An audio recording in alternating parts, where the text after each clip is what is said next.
ہر وقت تمہارے ساتھ موجود ہے۔ اس آیت کریمہ کے مفہوم کو اس مثال سے سمجھیے کہ پرانے وقتوں میں ایک عابد تھا،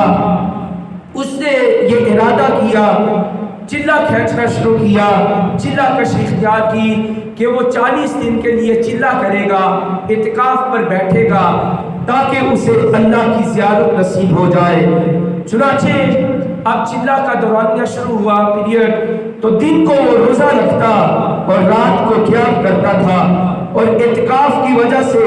وہ خدا کی مخلوق سے یکسر کٹا ہوا تھا۔ تو اعتکاف کا حقیقی مقصد بھی یہی ہوتا ہے کہ بندہ مخلوق خدا سے اس کا تعلق کٹ جائے، صرف اور صرف وہ رب تعالیٰ اور بندے کا معاملہ ہے، بندہ اور رب تعالیٰ صرف اعتکاف میں موجود ہوں، اللہ کے علاوہ مخلوق کی طرف معتکف کی توجہ نہیں جانی چاہیے۔ تو وہ عابد اعتکاف کی وجہ سے مخلوق خدا سے اس کا تعلق کٹ چکا تھا، وہ اللہ کی بارگاہ میں ہر وقت موجود رہتا، اللہ کے ذکر، اللہ کی فکر میں اور اللہ کی عبادت اور اس کی ریاضت میں سارا وقت اس کا گزرتا، اور آہ و زاری اور راز و نیاز میں گزرا کرتا تھا۔ چنانچہ یہ 40 دن کا چلہ جب شروع ہوا، چلتا